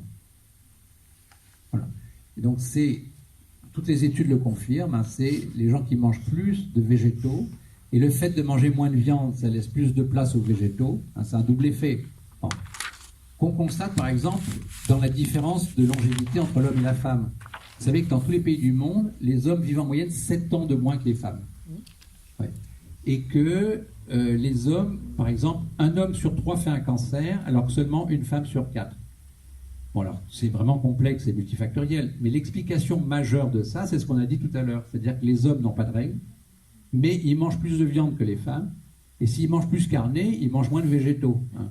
Les femmes, donc, si vous voulez, c'est un triple effet qui fait que qui explique majoritairement que les hommes vivent moins longtemps. Donc c'est quand même un peu bête, avec l'idée que la viande ça rend fort, d'abréger sa durée de vie et de faire plus de maladies. Bon, c'est une chose qui est intégrée.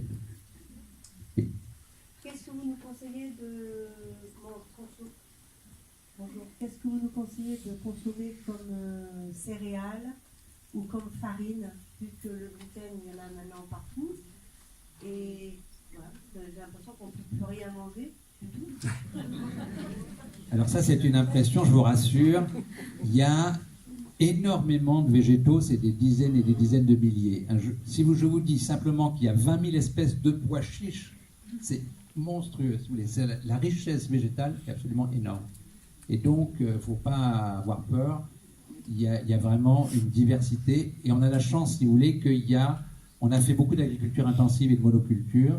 Il y a un retour d'un certain nombre d'aliments, de légumes anciens. On trouve maintenant 7-8 espèces de tomates, alors qu'avant, il y en avait que 3. Enfin, bon. Donc, si vous voulez, il y a un retour de cette diversité. Donc, on peut manger beaucoup de choses. Donc, pour répondre plus précisément à votre question sur les céréales sans gluten, c'est le sarrasin, le riz, le quinoa. Il y en a des plus exotiques, le teff, le fonio, l'amarante. Mais bon, vous trouvez très facilement ces farines, surtout en boutique bio, des pains sans gluten. Bon, avant c'était immangeable, maintenant c'est bon. Hein, ça c'est important aussi, que ces produits soient bons. Parce que au début, bon.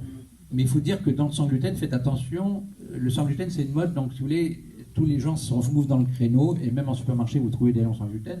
Et il y a des produits sans gluten bourrés de sucre, de gras, d'additifs et tout. C'est pas la peine d'aller prendre du sans gluten comme ça. Enfin, c'est bon. Donc voilà. Par contre, vous avez plein de produits, bon, par exemple même traditionnels. Hein, les pâtes japonaises au sarrasin, le soba c'est très très bon, etc. Donc si vous voulez, vous avez un grand choix à tous les niveaux aujourd'hui de produits sans gluten qui posent pas de problème et qui sont bons. Oui. Est-ce que l'excès de céréales n'est pas aussi... Je vous entends pas bien, excusez-moi. Pardon. Est-ce que l'excès de céréales n'est pas aussi... Le sésame. Céréales. Céréales. D'accord. Oui. Pas aussi un risque d'inflammation sous-marine. Alors, il y a, si vous voulez, des écoles, hein, comme le régime paléo ou maintenant le régime cétogène, mais avant il y avait Atkins, hein, et autres, de régimes qui préconisent d'attaquer, qui sont pas favorables aux glucides. Mais si vous voulez, on a eu des exemples historiques de peuples qui ont vécu comme ça sans céréales. Par exemple, les Inuits. Hein, les Inuits du Groenland, évidemment, ils vivent sur un désert de glace, donc ils avaient accès à quelques baies l'été. Bon, maintenant avec le réchauffement climatique, ça change un peu, mais ils mangeaient que du phoque, des poissons gras, vous voyez, bon, que des protéines et des graisses. Hein. C'est un régime cétogène quasiment. Bon, donc, mais malheureusement, si vous voulez, l'impact était favorable sur l'inflammation. Il faisait moins de maladies inflammatoires, mais en fait, grâce aux oméga 3, hein, c'était le peuple qui consommait le plus d'oméga 3, c'est comme ça qu'on a découvert les oméga 3, mais ils vivaient beaucoup moins longtemps, et ils faisaient plus d'hémorragie, d'AVC hémorragique, parce que beaucoup d'oméga 3, ça empêche les plaquettes de s'agréger. Bon. Donc, celui-là, c'est pas un modèle. Si vous descendez trop les glucides, hein, comme le propose le régime paléo ou pire cétogène, vous allez être obligé de manger trop de protéines et trop de graisse. Okay. Et ça, c'est pas bon. Hein. Ce qui accélère le plus le vieillissement et qui est le plus inflammatoire, c'est les protéines et surtout les protéines animales. Donc, si vous voulez pas avoir à manger trop de protéines et de graisse, vous êtes obligé de faire une place aux glucides. Et il y a des glucides complexes qui sont bons pour la santé, hein, qui contiennent pas de gluten, qui sont riches en polyphénol. Voilà.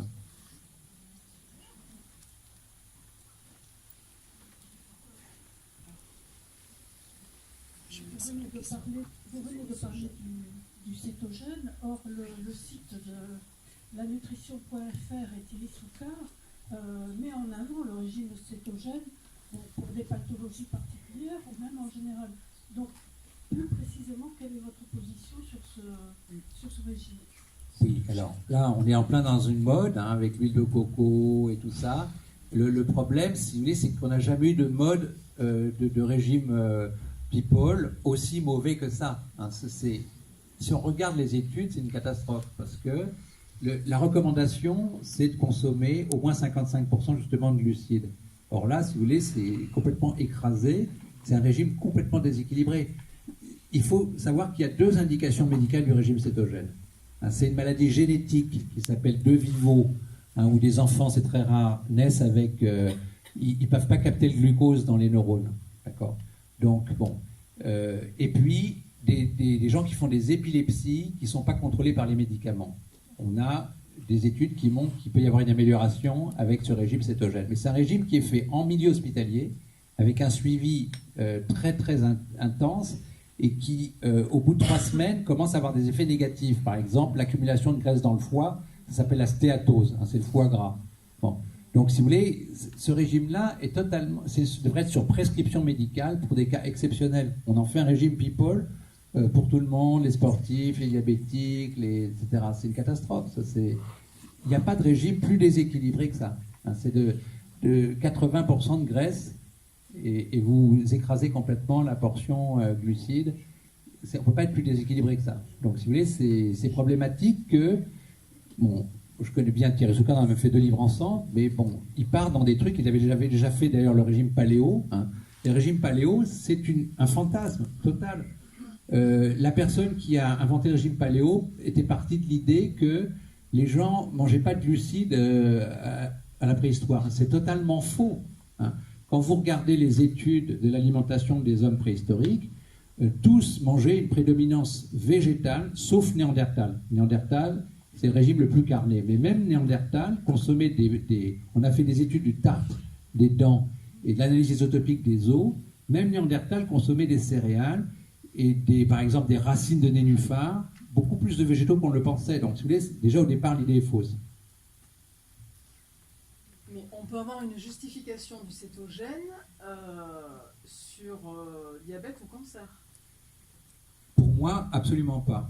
Par exemple, si je prends l'exemple du cancer, d'accord ? Le cancer, c'est des cellules qui se dupliquent beaucoup trop vite, hein, qui sont incontrôlées. Et pour faire ces cellules, hein, les cellules ont une membrane, c'est des graisses. Comment ça a été inventé? On pense que, presque tout le monde est d'accord, que la vie est apparue dans l'eau, hein, parce qu'il n'y avait pas d'oxygène dans l'air. L'oxygène est une émanation des cyanobactéries, donc il n'y avait pas d'ozone, et donc les rayons ultraviolets stérilisaient la vie. Si c'était apparu sur Terre, la vie aurait été stérilisée, elle ne serait jamais apparue. Donc il fallait qu'elle soit protégée par l'eau, d'accord? Et dans l'eau, quand vous avez de l'ADN, il est soumis à tous les stress possibles, hein, les toxiques, etc. Bon. Donc, si vous voulez, quand vous faites vous lavez votre bol de salade, vous avez l'huile, hein, vous avez des gouttelettes de graisse qui se mettent dans l'eau, hein, c'est ce qu'on appelle des micelles. La graisse est hydrophobe, elle repousse l'eau. C'est comme ça que s'est formée la membrane cellulaire. C'est pour ça que nos 100 000 milliards de cellules sont entourées de graisse. D'accord ? Or, la cellule cancéreuse qui se duplique vite, si vous mangez des graisses saturées, hein, du beurre, du fromage, c'est des graisses qui, en tous les carbones, sont occupées. Bon, elles vont utiliser ces graisses-là. Or, si vous voulez, ces graisses-là sont inoxydables. Or, quand vous combattez le cancer par quoi? Par l'immunité, les globules blancs qui vont sécréter de l'eau de javel, l'oxygéner, essayer d'agresser la cellule cancéreuse pour s'en débarrasser. Elle est inoxydable, elle est blindée. Sinon, vous allez l'attaquer par la radiothérapie, la chimiothérapie, qui cherche à oxyder justement la cellule. Elle est blindée. Donc aujourd'hui, on a démontré que les patients cancéreux, il faut non seulement leur couper les graisses saturées complètement, mais leur mettre des oméga 3, des graisses hyperoxydables, au contraire, qui vont sensibiliser la tumeur. Vous avez des hospitaliers qui font ça. Oui. Mais les sucres. Et les sucres aussi, parce que les cellules cancéreuses utilisent le sucre comme carburant. Elles utilisent le fer, le sucre, les graisses saturées, et comme carburant, et pour se blinder. Donc, si vous voulez, de ce point de vue-là, le régime cétogène est complètement aberrant. L'huile de coco, c'est une huile saturée, même si c'est à chaîne moyenne. Et quand vous consommez de l'huile de coco, vous ne consommez pas d'huile d'olive, qui est une huile documentée partout, régime méditerranéen, qui est bonne pour la santé. Pas d'huile de colza qui contient les oméga 3 pour l'assaisonnement. C'est un double effet négatif. Donc, on ne peut pas conseiller. Je sais qu'il y a une cancérologue allemande, Caméra, qui a fait un livre là-dessus, mais bon, elle est complètement décalée par rapport c'est contraire aux études. En plus, les graisses saturées sont inflammatoires. Hein, elles s'opposent aux oméga 3. Et donc, l'inflammation fuel tout ce qui est l'initiation, la propagation des cancers. Il y a un phénomène qu'on appelle l'angiogénèse, une tumeur, elle fait plus de néovaisseaux pour se nourrir. Tout ça, c'est favorisé par l'inflammation. Donc, si vous voulez, malheureusement, c'est une mauvaise mode. Oui. Bonjour, j'aurais une question à vous poser. Je suis végétarienne. Ma nourriture est très diversifiée. Est-ce que le tofu, est-ce que le tofu est cancérigène? Ah, pas du tout. D'accord. Bonne question. Oui, parce que là aussi, il y a des fausses idées qui circulent. Alors, je n'ai pas fini, je m'excuse. Oui. Parce que j'ai fait un cancer et on m'a strictement... Oh, je pense qu'il faut plus Ah oui. Et on m'a strictement interdit de manger le tofu. Alors, j'aimerais vraiment une réponse réelle. J'aimerais vraiment avoir une réponse... D'accord. J'aimerais vraiment avoir une réponse. Oui, bien sûr. C'est un peu fort là. Oui. Vous avez tout à fait raison. C'est encore une fausse idée qui circule, hein, c'est que le soja favorise le cancer. Hein, il y a même des conférenciers qui font leur là-dessus, des livres qui sortent là-dessus. Il faut regarder les études, c'est toujours pareil. Hein. Bon. Dans les études, qu'est-ce qu'on voit? C'est que les Asiatiques font en moyenne 5 fois moins de cancer du sein que les Européennes. Et elles mangent beaucoup plus de soja et de phytoestrogènes que chez nous, largement plus. Hein. Bon. Et comment ça marche, ça? Pourquoi est-ce que... et si vous voulez, le soja, évidemment, c'est multifactoriel, le cancer du sein, mais les phytoestrogènes de soja ont un rôle très important qui a été bien documenté. Pourquoi? Parce que les phytoestrogènes sont, comme leur nom l'indique, des œstrogènes, une molécule cousine des œstrogènes. L'œstrogène le plus important chez la femme, c'est l'œstradiol. L'œstradiol agit en se fixant, relation clé-serrure, hein, sur un récepteur, ça migre sur l'ADN et ça déclenche toutes les opérations liées qui donnent les effets des œstrogènes. Or, si vous voulez, les phytoestrogènes, comme c'est une cousine de l'œstradiol, elles gênent l'accrochage de l'œstradiol à son récepteur. Donc en fait, les phytoestrogènes sont surtout des anti-œstrogènes. Or, les œstrogènes, c'est des promoteurs du cancer du sein. Et c'est comme ça, principalement, parce qu'il y a d'autres mécanismes, par exemple, les phytoestrogènes protègent les gènes, hein. Donc ça réduit l'initiation des cancers, ce qui fait que les mangeurs de soja font aussi moins de cancer de la prostate. Bon, c'est évidemment complexe, mais le mécanisme principal, c'est ça. Néanmoins, les phytoestrogènes ont aussi un faible effet œstrogénique, parce qu'il y a un deuxième récepteur sur lequel peut se fixer les phytoestrogènes, et là, c'est un effet pro-œstrogénique. Donc, si vous voulez, le débat n'est pas complètement stupide, hein. Bon. Donc, au total, si vous voulez, il faut regarder les études. Et on a beaucoup d'études de cohorte asiatiques et américaines qui montrent que les femmes qui ont eu un cancer du sein, qui soient œstrogénodépendants ou pas, d'accord, elles ont une réduction des récidives et une augmentation de l'espérance de vie par rapport à celles qui ne mangent pas de soja. Donc c'est ça qui compte. Mais c'est le soja alimentaire. Et donc dans le tofu, vous êtes tranquille. Vous pouvez. Par contre, il ne faut pas prendre de compléments contenant des phytoestrogènes parce que, si vous voulez, par précaution, on estime que vu l'effet pro-œstrogénique, ce n'est pas une bonne idée de consommer des phytoestrogènes complémentaires. Et c'est complètement déconseillé, ça c'est une contre-indication formelle. Si on prend du tamoxifène, c'est un médicament anti-œstrogène, ça gêne l'action du tamoxifène. Donc, une contre-indication formelle, c'est tamoxifène. Pas de complément si on a un cancer du sein. Mais par contre, au contraire, c'est pas éthique de ne pas conseiller. Là, on a un problème d'information des oncologues et des gynécos qui ne sont pas au courant de ces études. Voilà. Merci.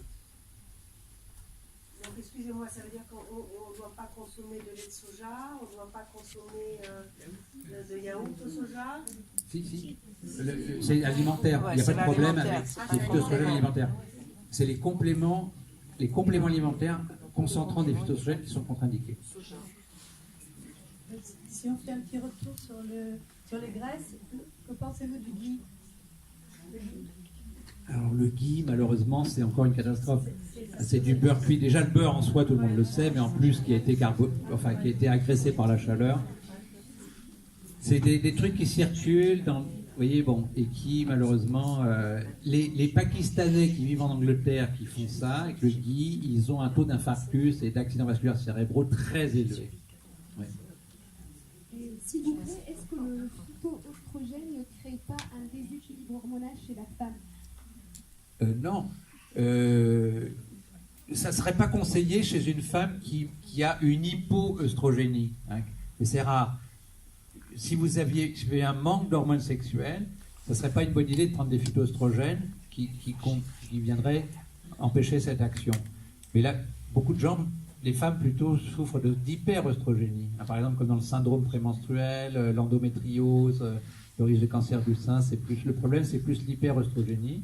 Et dans ces cas-là, au contraire, les phytoestrogènes sont indiqués. Ils sont encore plus indiqués chez la femme qui est enrobée, hein, parce que dans le tissu adipeux, il y a une enzyme qui s'appelle l'aromatase qui fabrique des œstrogènes même après la ménopause. Donc là, pour les femmes qui ont plus de poids, les phytoestrogènes sont encore plus importants. Et donc, concernant les compléments alimentaires, qu'est-ce que vous pensez de ceux à base de spiruline qui sont très riches en protéines et également en fer du coup? Alors, bon, la spiruline, c'est sympathique, etc. Mais il y a quand même des problèmes associés à la spiruline. Par exemple, on a voulu la donner comme source de protéines pas chère dans des pays en voie de développement où il y avait un manque surtout pour les enfants, etc. Le problème, c'est que c'est des micro-algues, donc c'est plein de petites cellules. Et dans chaque cellule, il y a de l'ADN. Et l'ADN, quand vous le digérez, ça donne de l'acide urique.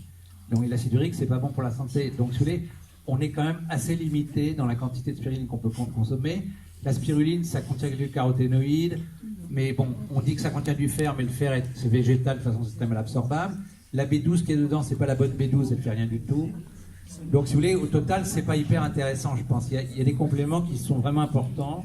Par exemple, le magnésium ou quand on a un problème inflammatoire des polyphénols. Mais disons que la spiruline, c'est pas vraiment un complément de première intention, oui. Je me permets juste, on a beaucoup parlé de viande. Moi, en tant que végétarienne, je suis ravie parce que ça me donne beaucoup d'arguments, donc merci. Mais on n'a pas beaucoup parlé de sucre. Et moi, il y a un an, j'ai visualisé un documentaire qui s'appelle Sugarland, que je recommande vraiment à tout le monde. Parce qu'on n'avait pas beaucoup parlé, parce qu'ici, la population est assez sensibilisée, effectivement. Ou alors, est-ce qu'il y a un souci à ce sujet? Parce que dans ce film, on abordait beaucoup le poids du lobbyisme. Et voilà, c'est un scandale que personne n'en parle plus. Et je pense que le rôle des médecins est énorme. Moi, mon médecin, jamais ne m'a parlé que ce n'est pas du sucre. Donc, voilà, quel est votre avis à ce sujet? D'accord. Je vous remercie de cette question. Donc en fait, bon, c'est clair qu'il y a un abus de sucre et surtout ce qu'on appelle les sucres rapides. Un sucre rapide, vous voyez ce que c'est comme le sucre blanc, c'est des sucres de petite taille, de molécules qui passent vite dans le sang et qui font monter ce qu'on appelle la glycémie, c'est le taux de circulant de sucre dans le sang. Le sucre se colle sur les protéines, comme le caramel dans les dents, et ça les bloque. Donc le diabétique, il est malade de ça parce que ces outils qui lui permettent de faire l'énergie sont inhibés, donc il a moins d'énergie. Les outils qui lui permettent de faire des anticorps sont inhibés, donc il fait plus d'infections. À cause de ça, tout le système biochimique, tous les outils du diabétique sont paralysés par le sucre. Et donc il vieillit plus vite, il fait plus de maladies cardiovasculaires, de cancer, c'est un facteur de risque même d'Alzheimer, le diabète. D'accord ? C'est un modèle de vieillissement accéléré. Il faut bien comprendre que nous tous, on a ce phénomène qui s'appelle la glycation, c'est-à-dire qu'une partie de nos protéines sont immobilisées par le sucre. Donc on n'a pas intérêt à consommer des sucres rapides. Un autre problème avec le sucre rapide, c'est qu'il monte vite dans le sang et redescend, parce que l'insuline augmente, donc ça fait un appel du sucre. Donc si plus les gens consomment des sodas, des trucs comme ça, plus c'est addictif. D'ailleurs, vous avez un chercheur de Bordeaux qui s'appelle Serge Ahmed, qui a montré chez les rongeurs que le sucre était plus addictif que la cocaïne. Bon, c'est par plein de mécanismes. Le sucre a un effet sérotoninergique, c'est le frein des pulsions, comme le Prozac, etc. Donc en fait, le sucre, c'est une véritable drogue. Et on a, par exemple, aux États-Unis, un pédiatre qui s'appelle Robert Lustig, qui a fait, vous avez des vidéos sur lui, le sucre, la mère vérité, sur YouTube. Vous verrez, c'est édifiant. Bon, l'industrie a utilisé le sucre pour rendre les gens addictifs à leurs produits, cacher la misère gustative des ingrédients pas chers qu'ils mettent dedans. Donc on met beaucoup de sucre, de sel. À ce propos, je rappelle que le sucre ne peut pas être absorbé sans sel. C'est une découverte récente faite par les gens qui font la chirurgie bariatrique. Ils se sont étonnés, c'est qu'en faisant un court-circuit de l'estomac, les gens guérissent du diabète immédiatement. Et ça, c'est lié au fait qu'on sépare le sel du sucre. Et donc, en fait, plutôt que de mutiler les gens en coupant leur estomac, si on leur fait un régime sans sel, ils n'absorbent plus le sucre. Okay. Donc, le fait que dans l'industrie, ils bourrent de sel et de sucre en même temps, vous voyez un peu le problème que ça crée. Donc, merci pour la question. Donc, évidemment, il faut favoriser les glucides lents. Glucides lents, c'est ceux qui se digèrent lentement, c'est les pâtes pas trop cuites, c'est les sucres les plus lents, c'est les légumineuses. Les pois, les haricots, les lentilles, les fèves, le lupin, etc. Moi, je voudrais revenir sur la B12. Qu'est-ce que vous conseillez comme supplémentation pour les gens qui ne mangent pas de viande pour la B12 ? D'accord. Si vous mangez du poulet, si vous mangez du poisson, vous n'avez pas trop de problème de B12, mais bon, on ne peut pas en manger trop, on l'a dit, à cause des toxiques. Donc, si vous voulez, c'est de bonne guerre de prendre un complément avec de la B12, mais c'est un peu stupide de prendre que la B12, puisque techniquement, on sait qu'on manque aussi de magnésium, de zinc, etc. Donc, on peut prendre un complément généraliste, mais on l'a dit, sans fer ni cuivre. J'ajouterai sans manganèse, qui est neurotoxique, même à faible dose, qui contient donc tous les minéraux compatibles, toutes les vitamines. La forme la plus intéressante de B12, c'est la méthylcobalamine. La cyanocobalamine, comme son nom l'indique, libère un peu de cyanure, c'est pas très intéressant, mais bon. Donc la méthylcobalamine, il y a des nouveaux compléments qui sont sortis, mis à jour. Bon, si vous voulez, le problème des labos, souvent, c'est qu'ils mettent au point un produit qui est sur le marché et ça y est, c'est fini. Il poursuit sa vie 10 ans, 20 ans, 15 ans. Et si vous voulez, il y a chaque année des nouveautés. Donc il faudrait mettre à jour ces compléments. Donc malheureusement, les meilleurs compléments minéraux-vitaminiques à usage quotidien sont vraiment très récents.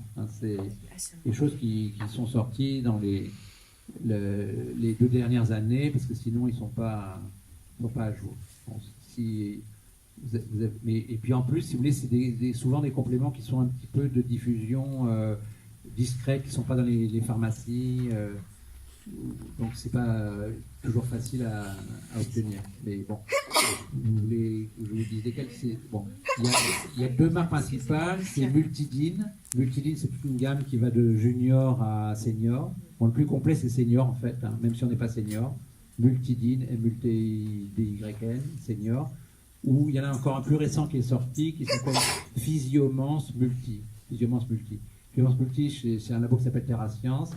Et Multidine, c'est chez Bionutrix, mais malheureusement, c'est des labos qui ne sont pas distribués en pharmacie, donc c'est des distributions relativement restreintes. Oui. Je n'ai pas tout à fait compris le complément. Multidine, DYN, Multidine Senior. Senior. Voilà.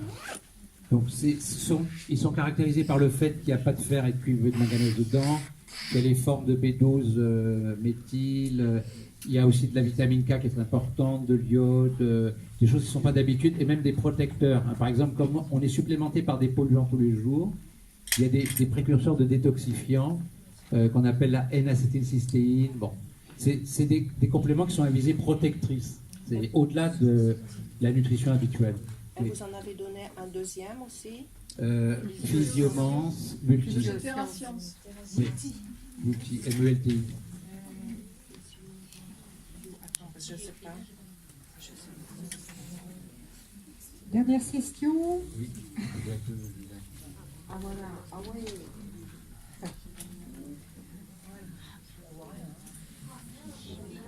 Oui. On ne veut pas grand-chose, oui. Produits laitiers en termes d'information. Bonne question, je vous remercie. Donc les produits laitiers, c'est toute une autre histoire. Hein. Je vais essayer de résumer très brièvement parce qu'on a pris déjà beaucoup de temps dans les questions. Mais globalement, le lait, c'est fait pour les nourrissons. Hein. Et en plus, c'est spécifique d'espèces. C'est-à-dire qu'il n'y a que le lait de femme qui est vraiment fait pour les humains. Donc si vous voulez consommer du lait de vache et de chèvre et de brebis, etc., déjà en soi, c'est stupide. Bon, mais ça existe. Hein. C'est culturel. En France, on a plus de fromage que de jours dans l'année. Donc, mais il faudrait replacer le produit laitier dans de nouveau, injecter un peu d'information et de raison là-dedans. On justifie le produit laitier par le calcium. Mais le calcium est mal absorbé. Par exemple, dans les fromages, il fait des savons avec les graisses, il part dans les toilettes.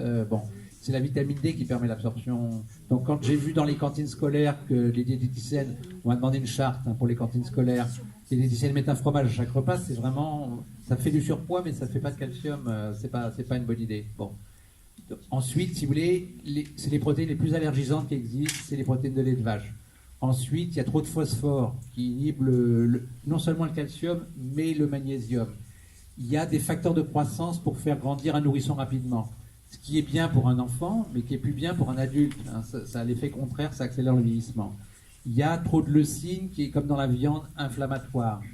Et une vache ne peut pas être allaitante si elle n'est pas bourrée d'hormones. Il faut bien comprendre qu'une vache ne peut faire du lait que si elle était enceinte, elle avait lait. D'accord ? Malheureusement, on lui retire son veau pour tirer son lait. Mais si vous voulez, de ce fait, il y a énormément d'hormones dans le lait. Il y a 15 stéroïdes, dont même des androgènes. C'est pour ça que les consommateurs de produits laitiers font plus d'acné, surtout les ados, et les hommes, plus de cancer de la prostate. Bon. Les produits laitiers augmentent le risque de sclérose en plaques. Donc, il faut lire les études. Quand aujourd'hui, on a un plan... officiellement, si vous voulez, une recommandation de manger 3 produits laitiers par jour, c'est complètement... Ils ne sont pas mis à jour. Ceci dit, il paraît qu'ils vont le réviser. Santé Canada, officiellement, vient de dire qu'on peut systématiquement remplacer le lait de vache par le lait de soja, à condition qu'il soit enrichi en calcium, parce qu'il y en a moins, bon, etc. Donc, si vous voulez, on a une mutation à faire sur le plan de l'histoire des produits laitiers. Voilà. En plus, les produits laitiers sont souvent assez riches en polluants comme les dioxines. Et les œufs ? Alors, l'œuf, très bonne question, ce sera la dernière parce que sinon on aura tout le temps. Oui. L'œuf, par contre, s'il y a une protéine animale qui est vraiment sans problème, c'est l'œuf et surtout le blanc d'œuf. Le blanc d'œuf, c'est de l'albumine, c'est la même protéine qui circule dans notre sang. Donc le blanc d'œuf ne pose aucun problème. Le problème, c'est plus les œufs en batterie. Donc, si vous voulez, vous savez qu'en France, les œufs sont estampillés, de 0 à 3. 0, c'est l'idéal, c'est l'œuf bio. Le 1, c'est à peu près acceptable de volaille carbonaire, mais après, il ne faut pas consommer. De toute façon, vous savez qu'en France, même des grands supermarchés vont supprimer les œufs en batterie, de poules élevées en cage. Donc, si vous voulez, ça, évitez. Bon, après, il y a un petit problème sur le jaune d'œuf. Pour les gens qui ne sont pas végétariens et qui mangent beaucoup de protéines animales et de produits industriels, ils n'ont pas une bonne flore, avec la choline du jaune d'œuf, ils peuvent faire un produit qui est un facteur dégénératif qui s'appelle TMAO. Bon, mais quelqu'un qui a une bonne flore n'a pas de problème avec le jaune d'œuf. Voilà. Donc l'œuf, oui, on peut, surtout le blanc d'œuf, il n'y a aucune restriction. Le jaune, si vous avez de bonne fleur, il n'y a pas de problème. Je vous propose Voilà, c'est Rose qui va vous que répondre. Rose vous réponde aux questions. Il y aura un deuxième temps de questions Je vais à la essayer, fin. parce que j'ai su comme vous, j'ai écouté